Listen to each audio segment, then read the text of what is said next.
Solía decir que el emperador era un anciano atolondrado, el gobierno un atajo de inútiles, las cortes una asamblea de idiotas crédulos dados al patetismo, y que las autoridades eran sobornables, cobardes y perezosas. Los austriacos de lengua alemana solo sabían bailar el vals y cantar el cuplé de moda. Los húngaros apestaban. Los checos eran limpiabotas natos. Los rutenos, unos rusos encubiertos y traidores. Los croatas y eslovenos solo servían para hacer escobas y tostar castañas. Y los polacos, entre los cuales se contaba él mismo, eran buenos solamente para dar coba y hacer de peluqueros o de fotógrafos de moda. La marcha a Radetzky de Joseph Roth. Gracias por acompañarnos con esta visión de la Cacaña austriaca que bien se aplica a otras épocas y lugares. Ahora toca el turno a la conferencia magistral Antes del arte nuevo, las comedias de Cervantes, a cargo de María del Valle Ojeda Calvo, quien es licenciada en Filología Hispánica por la Universidad de Sevilla, con el doctorado en Filología y doctorado europeo. Ha obtenido diversas becas para la formación docente e investigadora: la beca predoctoral del Ministerio de Asuntos Exteriores, la beca de formación de personal docente e investigador del Ministerio de Educación y Ciencias, la beca postdoctoral en Historia de las Ideas de la Fundación Marcelino Boquín de Santander. Ha realizado diversas estancias de investigación en universidades europeas, en Bolonia, en Roma, en Toulouse y en Milán. Ha desempeñado tareas docentes en la Universidad de Sevilla, en la Universidad de Huelva y en otros centros universitarios privados. Del 2003 al 2005 fue investigadora Ramón y Cajal del Ministerio de Ciencias y Tecnologías de España en la Universidad de Huelva. Desde el 2005 es profesora titular de la Universidad Ca' Foscari de Venecia. Solicitamos un cálido aplauso.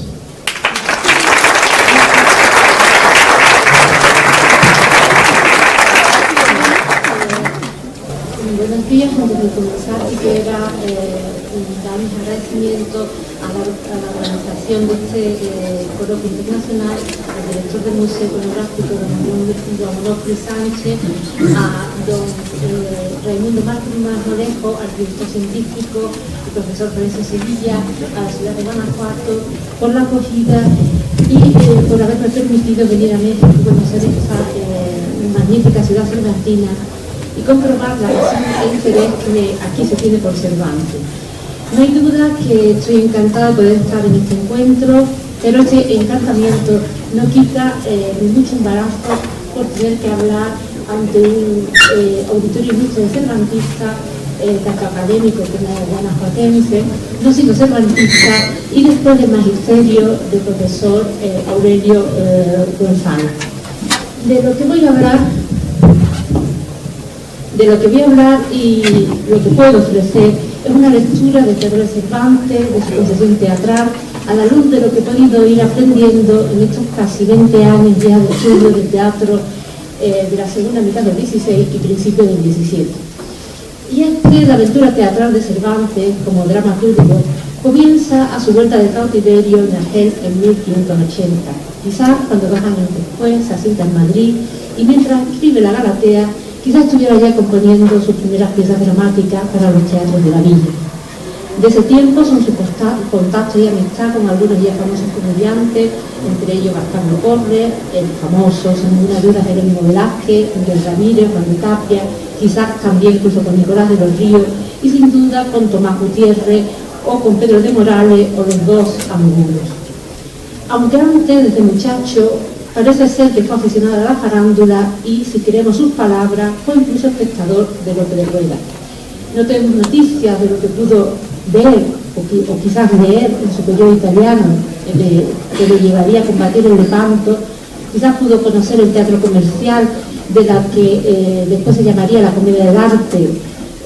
Quizás pudo ponerse al día de los debates teatrales sobre la modernización del teatro. Quizás pudo leer algunos textos de Giraldi o los impresos en Venecia de Ludovico Dolce, o las versiones que de estos mismos dramaturgos hicieran los cómicos del arte. O quizás esto lo pudo conocer ya en España, en la península ibérica, pues no olvidemos que en el arco de tiempo que va de 1574 a 1588 representan en Madrid y en Sevilla, dos ciudades donde vivió Cervantes, dos de las grandes compañías italianas en gira por Europa con el mecenazgo de los Gonzaga, como son la compañía de Banasa y la de los Confidentes. Lo cierto es que Cervantes, en la década de los 80 y 90 del 500, tuvo que escribir y representar un buen número de obras, como recordará en la Junta al Parnaso y en el prólogo de las 8 comedias. Así, cuando en la Junta se hace interrogar por Pancracio sobre si ha compuesto alguna comedia, responde, y es el texto número 1 que tenéis en la pantalla: sí, dije yo, muchas, y a no ser mías me parecieran dignas de alabanza, como lo fueron los tratos de Argel, la Numancia, la Gran Turquesca, la Batalla Naval, la Jerusalén, la Amaranta o la de Mayo, el Estrandoso, la Única y la Bizarra Arcinda, y otras muchas que no me acuerdo. Más, la que yo más estimo y la que más precio fue y es una llamada a la confusa, la cual, con base a dicho de cuantas comedias de capa y espada hasta hoy se han representado, bien puede tener lugar señalada por buena entre mejores. Cervantes, a diferencia de lo que hace Lope en El Peregrino en su patria, no dará la lista completa de sus obras escritas, y será aún más vago en el prólogo de 1615, cuando afirma, y es el texto número 2 que tiene, que compuse en este tiempo hasta 20 comedias o 30, que todas ellas se recitaron sin que se les ofreciese ofrenda de pepino ni otra cosa arrojadiza. No deja de ser un misterio este silencio y el número de obras recordadas, muy inferior sin ninguna duda al de Lope, pero muy superior al menos al número de las que conocemos sus contemporáneos como Virué, Argensola, Artieda o incluso un Juan de la Cueva, solamente tenemos noticias de 14. Pero se puede dar crédito a sus palabras, pues por ejemplo sabemos por el contrato con Gaspar de Porres de 1585 que la confusa existió, pues este autor de comedias, Porres, se obliga a pagarle por dos comedias, La Confusa y La Muerte de Celín, 40 ducados, que es más o menos el precio estándar de lo que se pagaban las comedias por aquel momento. Y obligó a Cervantes a no dar copia de ello hasta que pasaran 2 años. O también sabemos que se tuvo que representar y que existió la Jerusalén conquistada, siendo obra atribuida que se conserva en la Biblioteca de Palacio de Madrid. Esta obra es una copia manuscrita refundida en 4 jornadas, una copia manuscrita refundida de 4 jornadas a 3 y con alteraciones y modificaciones debido a la vida del texto teatral representado. De esta obra y de los tratos de Argel se conservan además, como las imágenes, unos papeles de actor en la Biblioteca Nacional de España que confirman su representación y ayudan a fechar las piezas en la década de los 80. Muy significativo es el hecho de que en los papeles pertenecientes a la Jerusalén, que los pueden ver aquí, al menos lo he traído por curiosidad, los papeles de actor son unas hojas, unos pliegos, donde se copiaba solamente las intervenciones que se tenían que aprender de memoria cada actor. Era el parlamento y fue lo que se llama el pie para entrar en escena. En la última palabra del verso que oían y sabían que en ese momento tenían que intervenir. Entonces, esto es podemos decir, el dato del documento que nos verifica sin ninguna duda la representación de estas piezas, como ya digo, tanto de la Jerusalén como de los tratos. Y precisamente el de la Jerusalén tenemos incluso la noticia, y ahora la pongo también, de cuando se empieza a ensayar, ¿no? Leo el texto que estáis viendo en la pantalla. Este papel se empezó a ensayar sábado de la Trinidad, del año de 1586, sin saberse muy bien, y será el día del Corpus primero venidero. Además, podemos sospechar que la numancia, y por otra parte es otro dato que insiste en la representación de los tratos, tuvieron una transmisión, no solamente manuscritas, sino que se representaron, pues se encuentran entre ese corpus de piezas que pertenecía a compañía y que se han venido estudiando en los últimos años, como es que muchos de ellos que pertenecían a la colección del Conde de Gondomar, que se conserva entre la Biblioteca Nacional de España y la del Palacio Real de Madrid. Quizás este hecho de que, si recordamos también incluso ese contrato de Gaspar de Porras, donde se dice que Cervantes no puede dar copia ninguna, al menos hasta que pasaran 2 años, explicaría el hecho de que cuando publica, cuando decide dar a la imprenta sus obras, todas estas piezas de estos primeros años de la década de los 80 y 90, no las llegaron nunca a publicar, quizás porque ya él había perdido todo derecho y no conservara ni siquiera una copia. Pero también tenemos otras noticias, como que sus piezas siguieran circulando entre las compañías, lo que puede quizás confirmar el hecho de que el estudiante italiano Girolamo da Somalia anota en su diario 2 representaciones en 1604 con el título La batalla naval y el cerco de Jerusalén, que quizás son los títulos a los que se refería antes Cervantes. O también el mismo hecho que la confusa de la que se sentía el dramaturgo tan orgulloso esté en el repertorio de Juan de Acacio, nada menos que allá de por 1627, o que muchos años después Marcos Fragoso la recuerde en su Corsaria catalana a la guitarra Arcinda, texto que, como se sabe, no se ha conservado, atribuyéndole la paternidad, pues dice del ingenioso Cervantes. Así las cosas, conviene recordar en qué momento Cervantes se inserta en el mundo de la farándula proporcionando textos para su representación. Recordemos que a la vuelta del cautiverio Argel, el teatro profesional en España es ya un hecho. Desde la década de 1560 existe en la península un mercado teatral estable, es decir, unos actores profesionales que viven de su oficio, un público que paga por asistir al espectáculo, un lugar cerrado para la función con el fin de controlar la entrada y, por último, un repertorio para representar. Con el paso del tiempo, estos pocos elementos necesarios para la existencia de un teatro profesional se amplían, perfeccionan, especializan y popularizan, hasta tomar la forma definitiva y propia con la que se le conoce en el siglo XVII. Los factores que contribuyeron a ello son varios. Desde la época medieval, la ciudad toma parte preponderante de la organización de las fiestas públicas, en las que cada vez más van teniendo mayor protagonismo en su ejecución los gremios u oficios. Estos factos, cuyos elementos escenográficos, junto a la música, el cante y el baile, van cobrando mucha importancia, se realizaban para celebrar un acontecimiento religioso, como la festividad del Corpus Christi, o profano, como la entrada de un rey en la ciudad. Y, por otra parte, desde finales del siglo XV y principios del XVI, se documenta una serie de representaciones cortesanas organizadas y promovidas por la misma nobleza para su sola diversión. Los textos de estas representaciones se deben a la pluma de dramaturgos como Juan de la Encina, Lucas Fernández, Torres Naharro o Gil Vicente, escritores al servicio de cortes como el Duque de Alba, la del Papa en Roma o la del Rey de Portugal.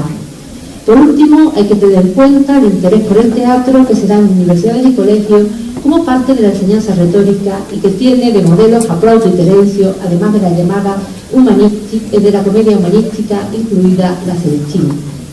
Durante la primera mitad del 500 hay un inusitado interés por el teatro, tanto en su vertiente literaria y retórica como en su puesta en escena, pero la dificultad estriba, en palabras de José Luis Canet, en saber por qué y cuándo se da el paso definitivo hacia la profesionalización y nacimiento de las primeras compañías teatrales. Para el citado estudioso, la verdadera profesionalización surge en torno a los años 40, pues es entonces cuando encontramos datos de pagos a actores, tanto de instituciones ciudadanas y eclesiásticas, como de personas privadas, nobles y burgueses. Inicialmente será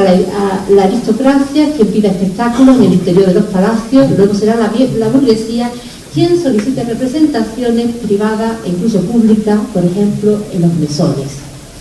Asimismo, y es allí, por ejemplo, donde a veces se le recuerda las representaciones de Lope de Rueda, tan citadas por Cervantes.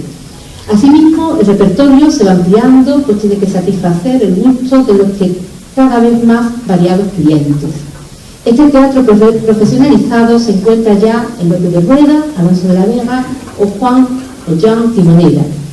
Estos, que la crítica ha llamado autores-actores, tienen un repertorio amplio, como el público que viven, según se observa en el muestrario publicado por Timoneda de piezas de Rueda, Vega y el mismo, donde encontramos comedia,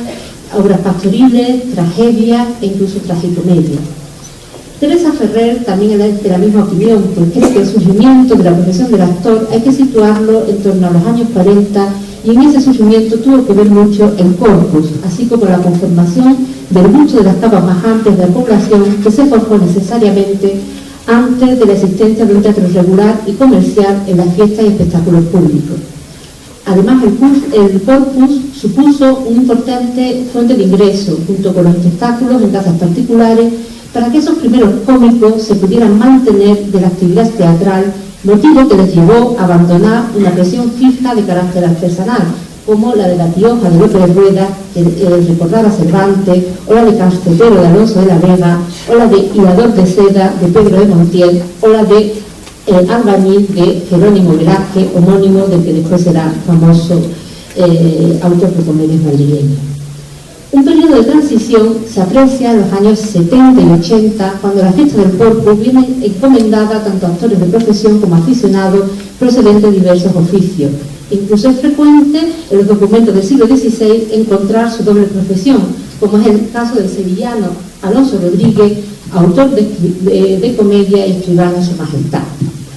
Bernardo García García ha tratado la figura de Alonso de Cisneros, representante y autor de comedia en el sentido de director o empresario teatral, perteneciente a esa generación que sucede en el tiempo al arte de Lope de Rueda, y cree, por referencias indirectas de testimonios posteriores, que los comienzos de la actividad teatral de Cisneros, autor toledano, están vinculados claramente a la demanda festiva de la ciudad de Toledo y los núcleos rurales y urbanos que conformaban el entorno de la archidiócesis primada, que después evolucionará hacia un sistema de locales comerciales y de compañías itinerantes y su arte escénico hacia un abanico más amplio de espectáculos. Así, el éxito de sus pasos y entremeses fue añadiendo un mayor número de comedias, tragedias y autos de temática histórica, épica y religiosa. Otro aspecto fundamental para la consolidación de la profesión teatral fue el establecimiento de teatros comerciales fijos. El nacimiento de estos teatros está ligado a las obras de beneficencia, como recuerda el propio Cervantes en el Retablo de las Maravillas, o incluso antes de existir lugares profesos, es decir, teatros que fueron construidos para hacer teatro, en otros sitios aprovechados como los hospitales que recordara en el coloquio de los perros. Las primeras compañías tienen ya, en estas décadas de los 70, un carácter itinerante y van aumentando los días de permanencia en las ciudades y los mismos días de representación. Al principio se representa solamente los domingos y días festivos y después se van ampliando a los días laborables. Esa ampliación del calendario teatral hay que situarla precisamente en la década que va más o menos entre 1575 y 1586 por los pleitos que hoy se conservan. Y son estos datos importantes porque el que se amplíen los días de representación, vaya aumentando también el número de compañías que representan, hace que se necesite un mayor número de textos, que el repertorio al fin y al cabo se vaya ampliando. El número de compañías, como decía anteriormente, activas en el siglo XVI era considerable y aún no se limita de manera oficial su número. Durante los primeros años documentados de la explotación de los corrales madrileños por la cofradía, por ejemplo, de la Pasión y la Soledad, la década que va entre 1574 y 1587, se hallan más de 20, incluidas 2 italianas, y entre otras las de Alonso Capilla, Alonso de Cisneros, Danasa, Rodrigo Osorio, Jerónimo Velázquez, por citar a algunos de los comediantes que tuvieron contacto con Miguel de Cervantes. En cuanto a la conformación de la compañía, también su número se va aumentando, incluso la presencia de las mujeres también podemos decir que va en aumento. Las mujeres en la escena española parece ser que, salvo en periodos muy concretos, representaron, lo que sí es verdad, que no fue siempre el mismo número de mujeres que participaron en la representación. Así, precisamente, en la década de los 70 y los 80, podemos ver por la documentación que se nos ha quedado que lo normal que las compañías fueran una o dos mujeres. Y esto es importante porque será un poco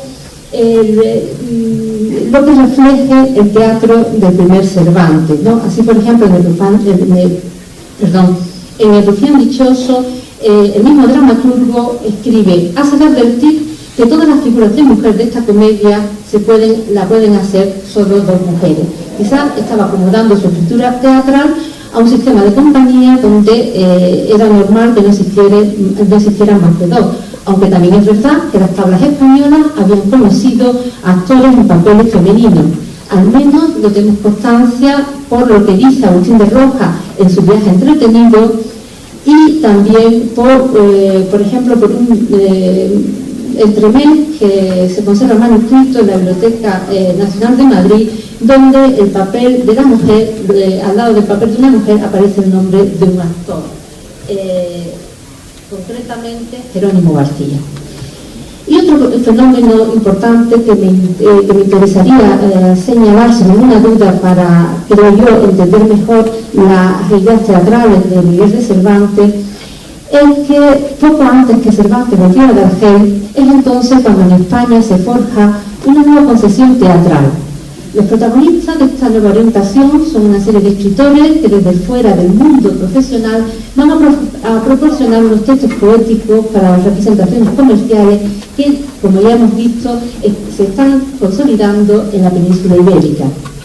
El periodo cronológico en que hay que situar estos cambios son la década de los 70 y 80 del 500, cuando, en palabras de Joan Olesa, el poderoso desarrollo de la práctica escénica popular provocó el intento de apropiarse de sus elementos de base, de los actores profesionales y de los corrales de comedia, sobre todo, por práctica escénica nacida y desarrollada en ámbitos distintos, y por poetas que no procedían ya de las filas gremiales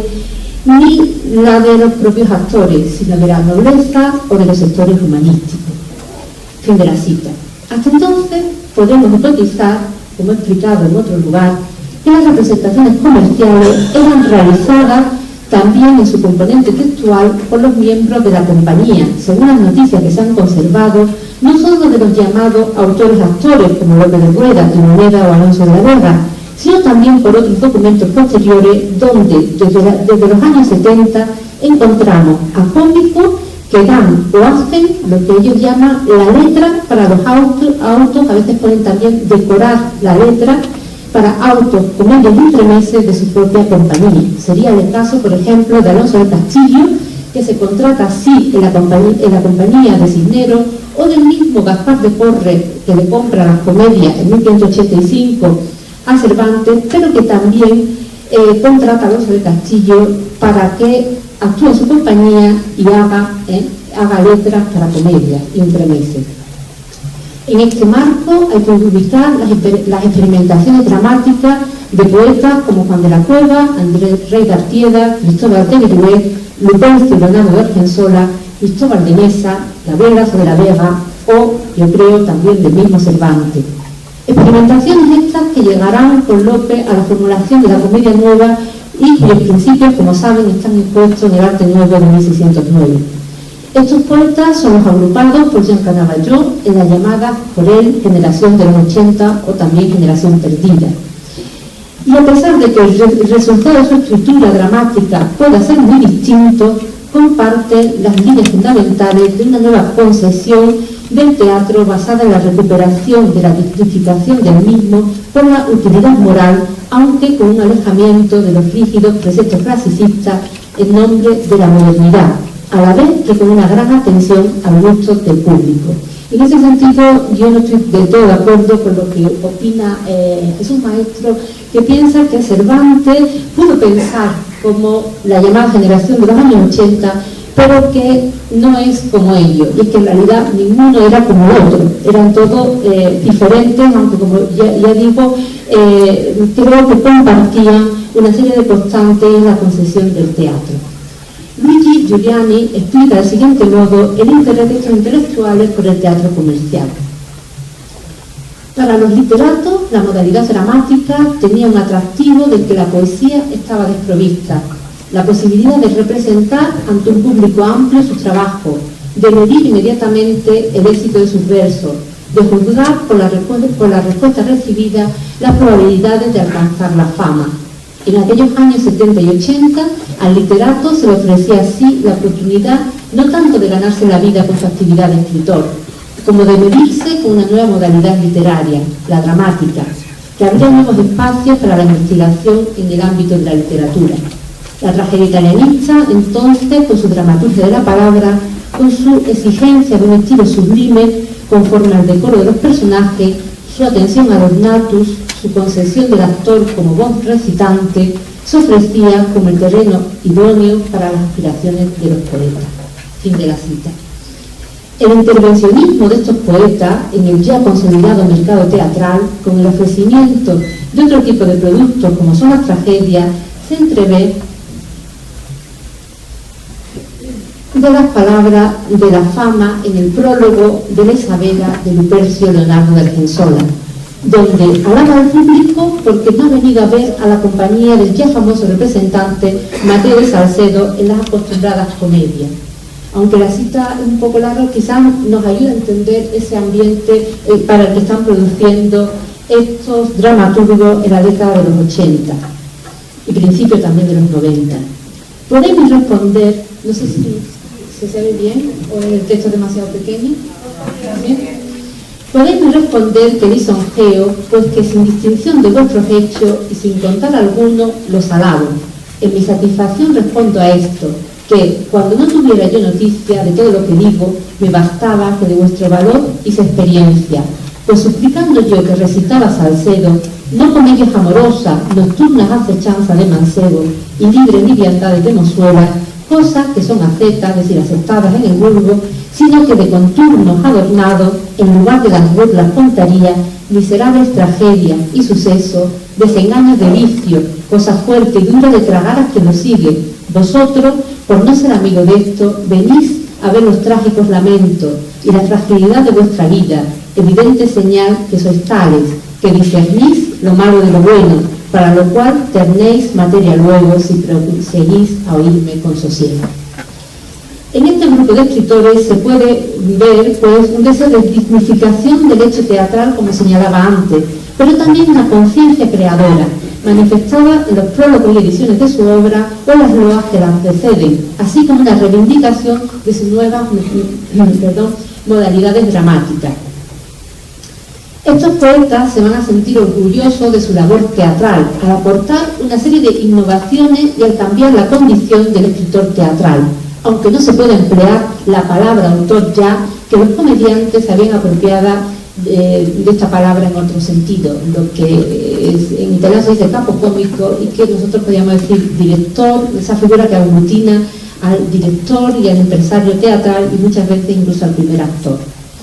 De este modo se va, como ha escrito Pedro Ruiz al tratar el destaque del autor, hacia la autonomía creativa, y ese pleno dominio de la creación artística se manifiesta en primer lugar por la ruptura de las normas vigentes, que se reflejará en el terreno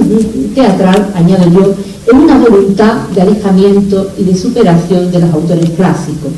Un rasgo en común de todas estas obras es que, en mayor o menor medida, representan un alejamiento del modelo clásico que el teatro erudito anterior intentó reconstruir.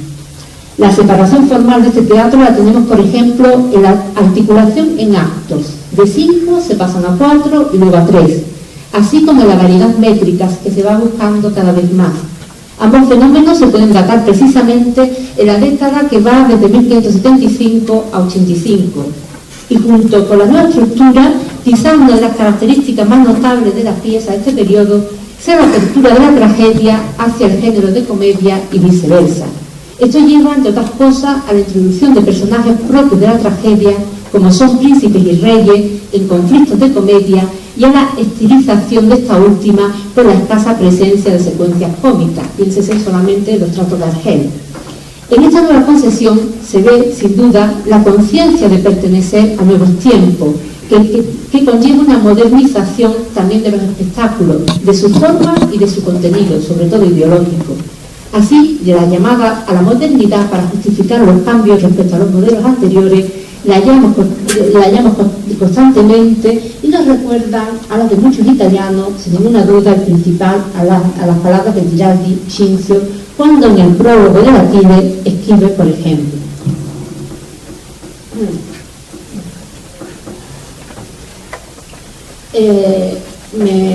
creo que me puedo saltar de lo italiano y yo simplemente las últimas palabras que me interesan de la traducción, que es instrumental, en español. Giraldi,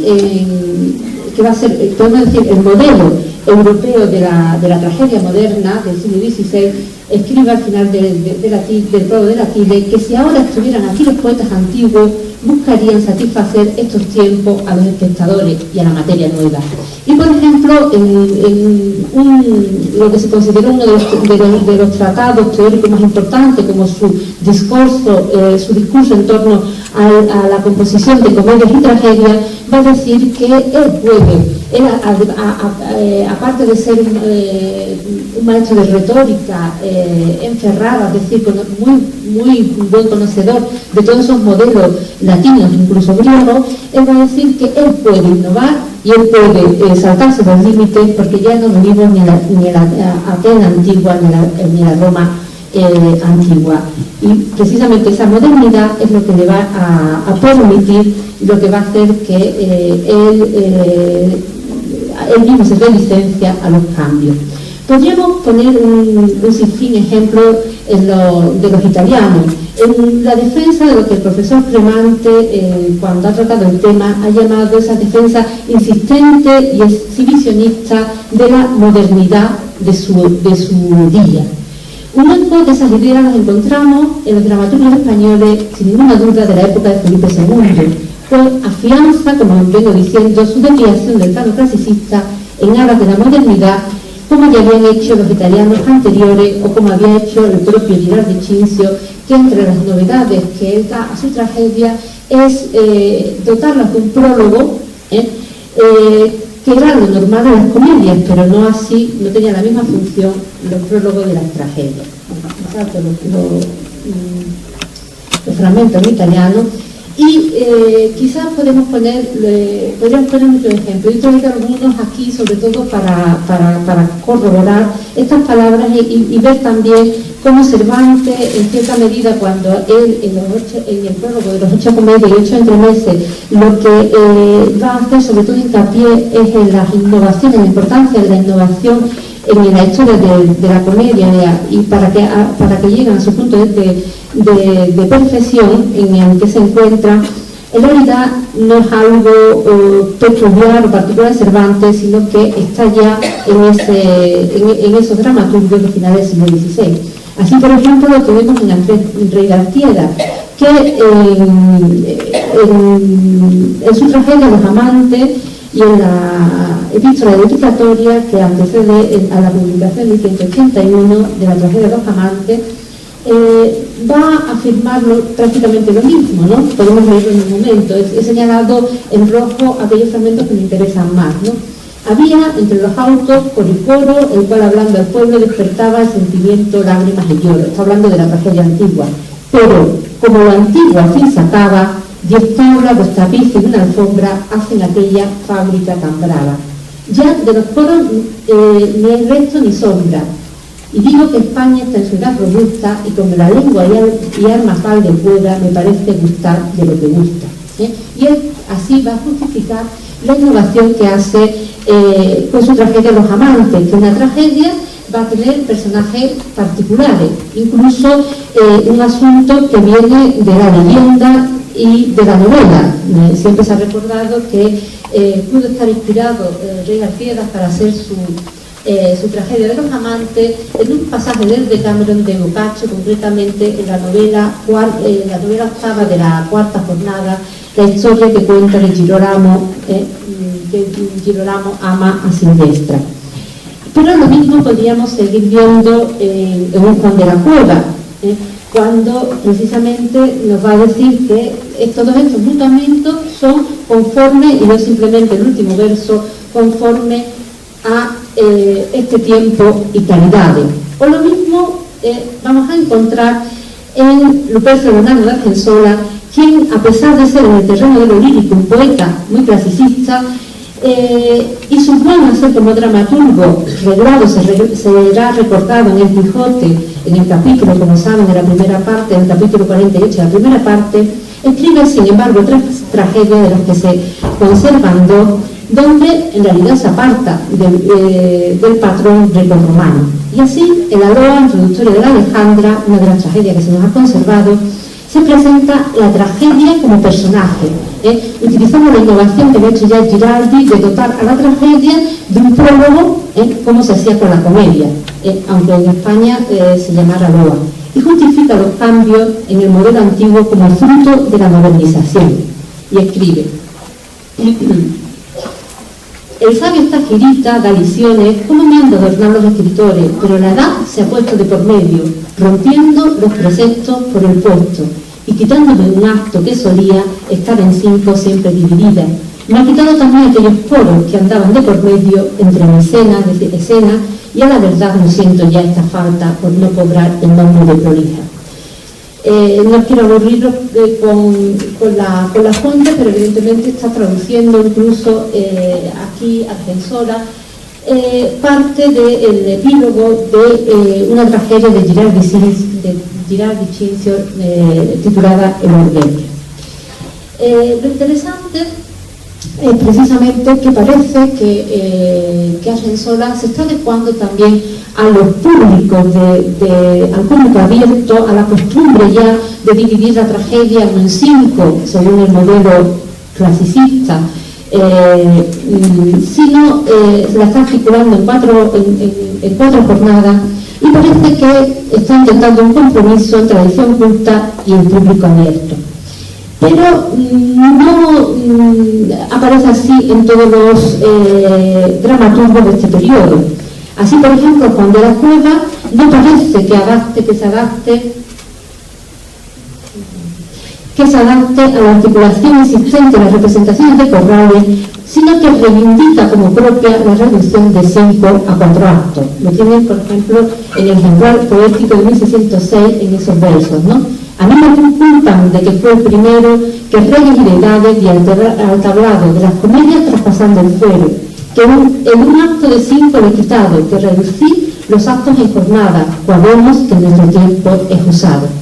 Ese mismo orgullo se incluye en Cristóbal de Virué cuando presenta la innovación de su tragedia La Gran Semilla, dividida en 3 jornadas. Y solamente porque importa advierto que esta tragedia con estilo nuevo que ella introduce viene en 3 jornadas, que suceden en tiempos diferentes. En el sitio de Batra la primera, en Nínive famosa la segunda, la tercera y final en Babilonia, formando en cada cual una tragedia, con que podrá toda la de hoy tenerse por 3 tragedias, no sin artes escritas, ni es menor novedad que las que dije de ser primero en 3 jornadas y de esto al fin y lo demás advierta con su alto ingenio cada cual, y admita lo que más la virtud en sí despierte, que es el fin justo a que aspirar se debe. Pero no olvidemos que el mismo Cervantes, por su parte, en el prólogo a sus 8 comedias, 8 entremeses nunca representados, se proclama a sí mismo como el artífice del cambio de 4 a 3 actos. Y esto es verdad que no se me puede contradecir. Y aquí entra el salillo de los límites de Villaneza, que se vieron en los teatros de Madrid representar los tratos de Argel que yo compuse, la destrucción de Numancia, la batalla naval, donde me atreví a reducir las comedias a 3 jornadas de 5 que tenía. En paso de 4 se lo salta. De igual manera, Juan de la Cueva en el ejemplar poético se manifiesta como el iniciador de la mezcla de los personajes trágicos en las comedias, con la abolición en este aspecto de la rígida separación genérica entre tragedia y comedia defendida por los clasicistas.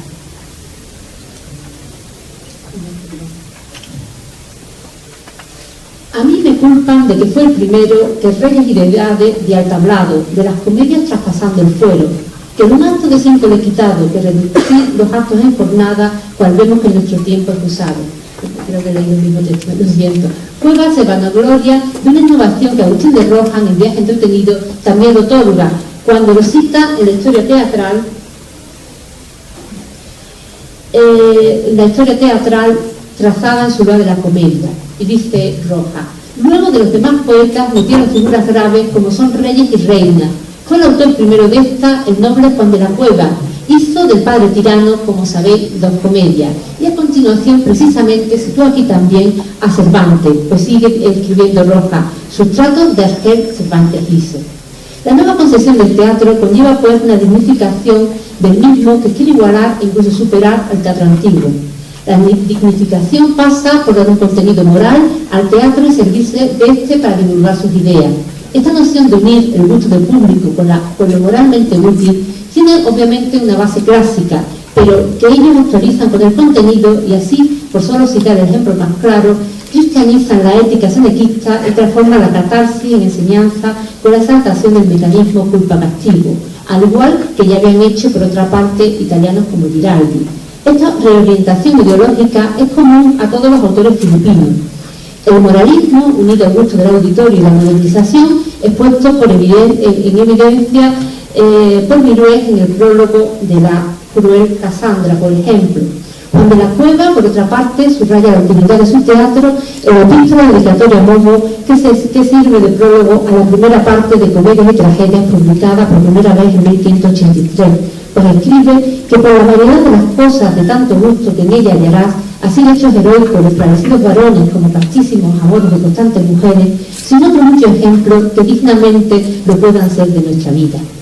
Desde esta óptica moralizante, es lógico que los escritores españoles vieran en algunos italianos como Giraldi primero y Ludovico Dolce después un modelo digno de imitación y de remodelación del teatro antiguo. Para Giraldi, a su vez, las tragedias escénicas eran la plantilla sobre la que modelar su nuevo sistema teatral, tragedias que alaba por la majestad, la gravedad, el decoro y la prudencia de la sentencia, pero también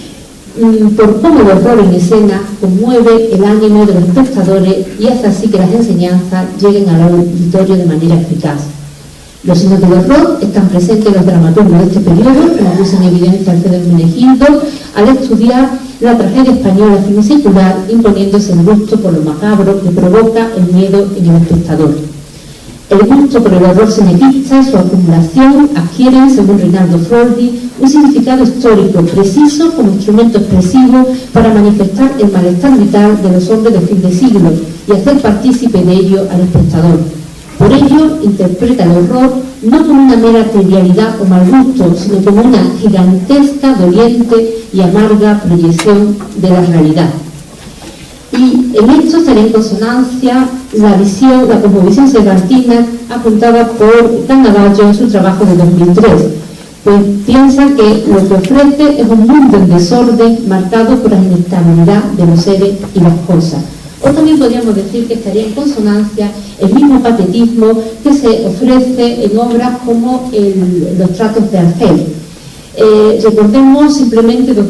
didascalias como aquella donde se lee que entra el pregonero con el padre y madre y los 2 muchachos y un niño de teta a los pechos. O al final de la 4ª jornada de la misma comedia. Atende con 4 corderos de pies y manos y tiran cada uno de su parte y 2 le están dando y de cuando en cuando el cristiano se encomienda a Nuestra Señora y el rey se enoja y dice en turquesco, me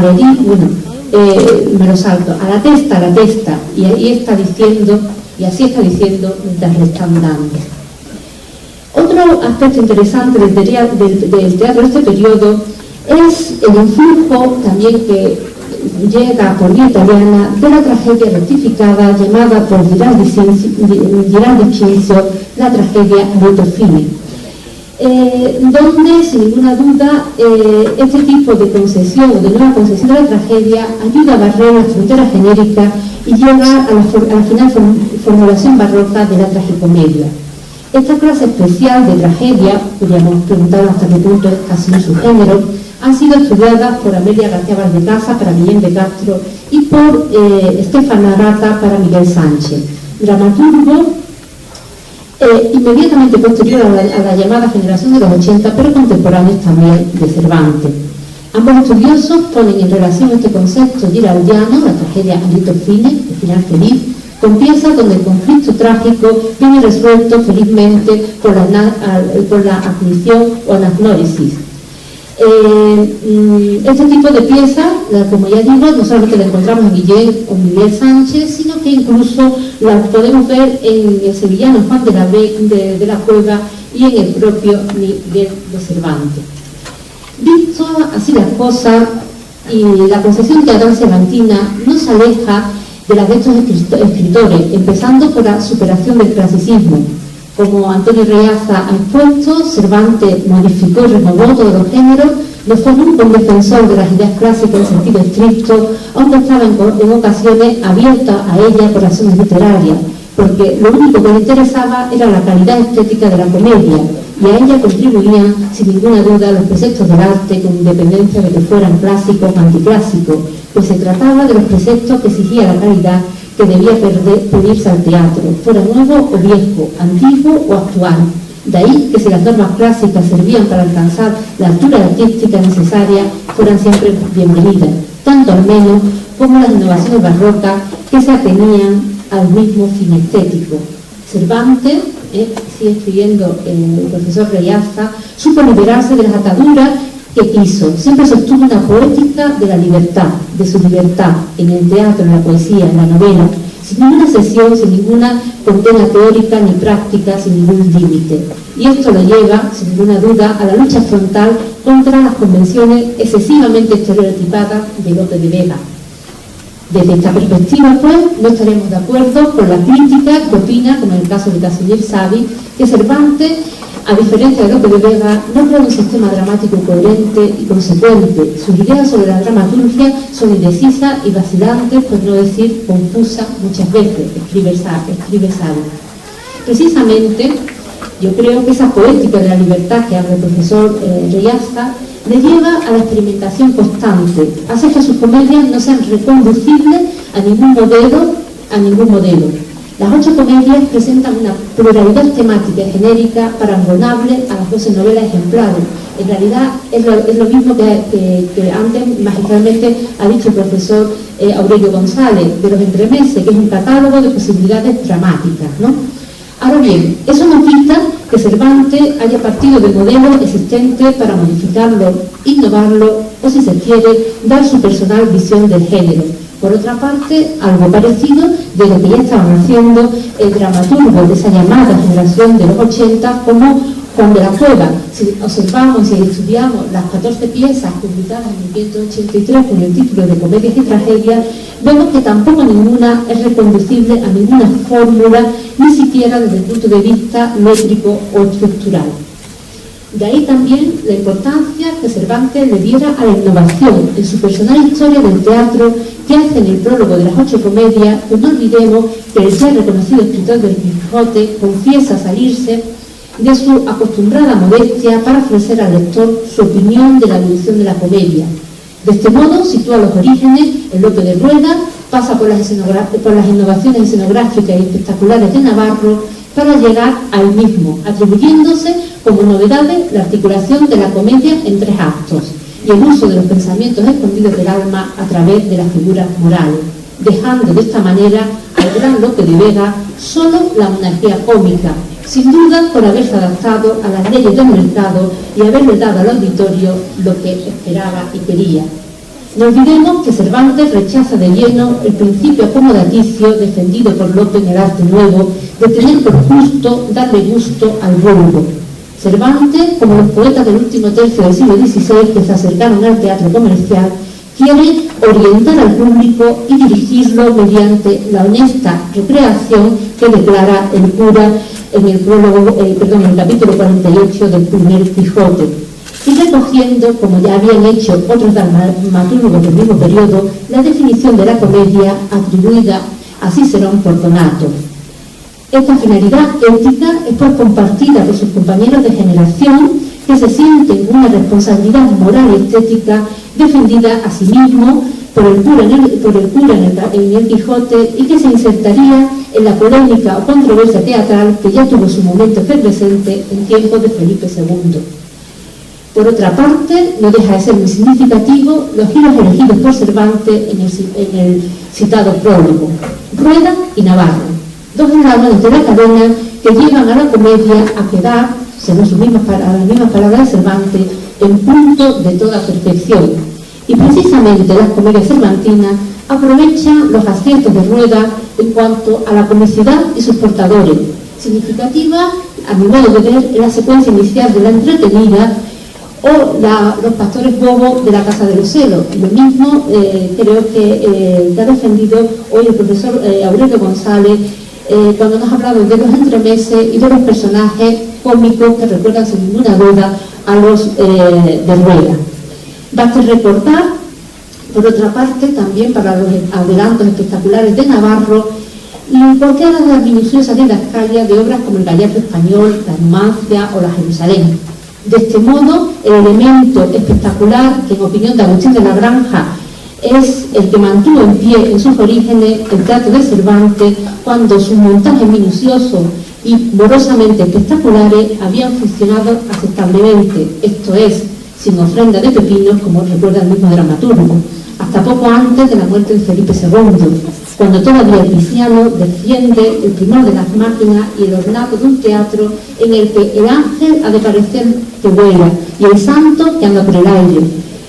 el uno y el otro que descienden de lo alto y el demonio que sube de abajo. Esta moda pierde su vigencia, pero vuelve a revalorizarse, según Agustín de la Granja, hacia los años 10 o 12 del 600. Precisamente hacia 1615, cuando resurge el gusto del público por el aparato escénico, momento en que el Manco de Lepanto aprovecha para dar un golpe largo de tiempo contenido, la impresión de sus comedias, para lo que añadimos nosotros, recordando las palabras de la Junta: se ve despacio lo que pasa apriesa, y se disimula y no se entiende cuando lo representa. Esa moda habría que añadir también, yo creo que datos que pueden salir últimamente gracias a la catalogación que está haciendo en Valencia el grupo de Teresa Ferrer, por ejemplo, de las representaciones y sobre todo de las licencias de representación. Pues también podemos ver que por esa misma época, los años 10 y 20, se está poniendo de moda una de las comedias al uso antiguo de moros y cristianos, con esa vistosidad que recordaba Roja en su viaje entretenido cuando hablaba de estas comedias con ropa y tunicela. Y con esto me gustaría terminar simplemente recordando que es muy curioso que con el paso del tiempo Mata Fragoso en la Corsaria catalana recuerde una comedia de Cervantes, pero recuerda también otra del mismo periodo, del ingenio sevillano Cepeda, del que hoy conocemos tres de sus comedias: Los enredos de Martín, La Española o Los enredos de Leonardo, comedia también de moros y cristianos, y que precisamente será la que junto con la comedia cervantina recuerde Mata Fragoso allá cuando publica en 1573 la Corsaria catalana. Muchísimas gracias.